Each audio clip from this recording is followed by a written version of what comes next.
Okay, welcome back to my opinion. This little video is going to be about alarms in your home. Um, of course, we all know about the alarms you can put on your doorbell, the alarms you can put on around your house, the cameras, etc. All that expensive companies that you can subscribe to, etc. And those are great. Those are awesome if you can afford them. But what if you can't afford? What if you're just a kid starting out and you got your first apartment?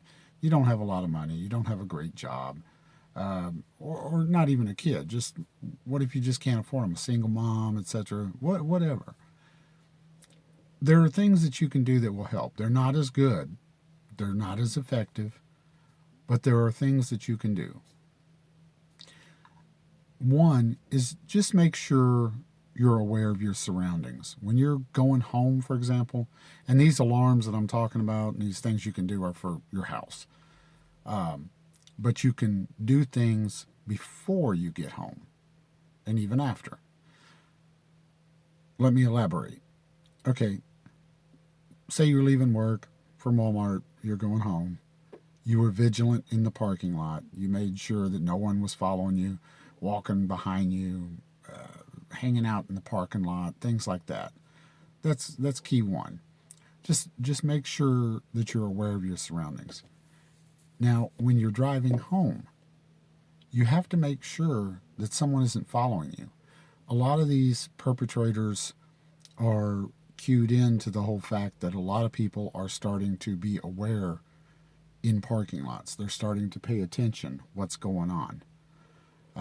So they'll sit in their cars maybe, or across the road maybe, and pay attention to that. So you've just got to pay attention to what's going on before you get in your car, when you get in your car especially, because that's a vulnerable moment. You're in the car, you're fastening seatbelts, and bam, someone's right there at your window looking at you, asking you questions for money or whatever it may be, or trying to get in your car. On the way home, here's one that a lot of people don't think about. When you're driving on the way home, pay attention. Make sure no one's following you. Make sure the same car, when you leave work, watch who's coming out also. Watch who's pulling out behind you when you're at the red light. Is it the same car? When you're going through certain neighborhoods, is it the same car? Is this car similar to the one that you've seen in the parking lot? Or when you were leaving, did it leave at the same time too? Pay attention to these things. Watch for these things.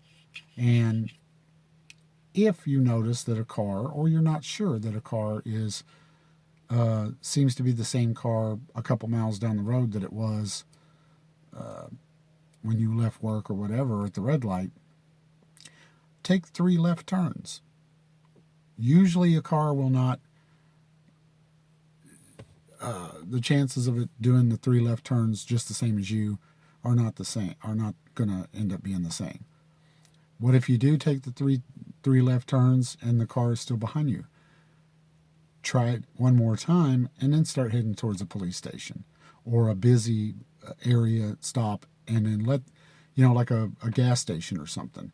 Pull into the gas station. Don't turn off your car, but make this person aware that you have seen them, that you've noticed them just by looking at them in a "what are you up to" kind of look. Like you're like, what are you doing? This a lot of times will scare them off. Now, if it doesn't and they pull in the gas station and sit there, go ahead and call the police. Tell them what's going on. They'll send a car out. They'll just check.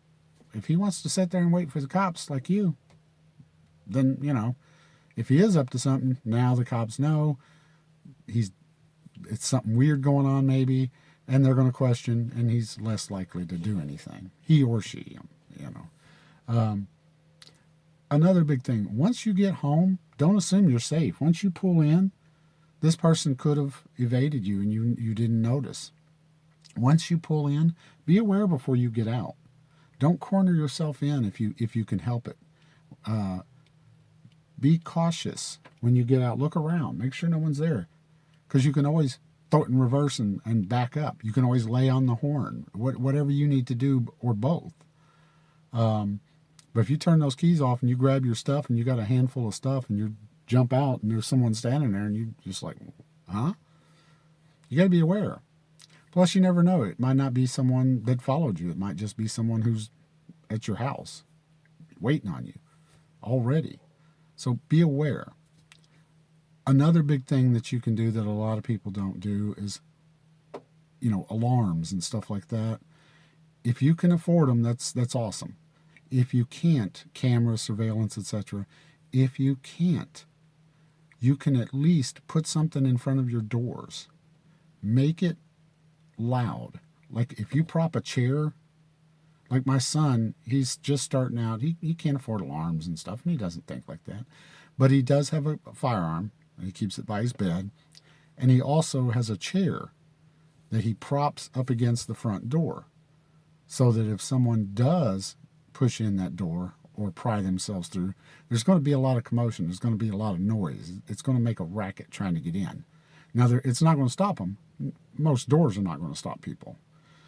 But it's going to make a racket, which gives you another second or two to respond accordingly. Okay? It's going to alert you. You don't want to wake up in your bed with someone standing over your bed with a knife or whatever. So think about that. Make things a little harder, a little noisier. And, as they're trying to come through the door, that noise might just be the deterrent that sends them away. But anyway, these are things to think about that you can do that are totally free and smart. Like, share, and subscribe. Stay safe and be safe.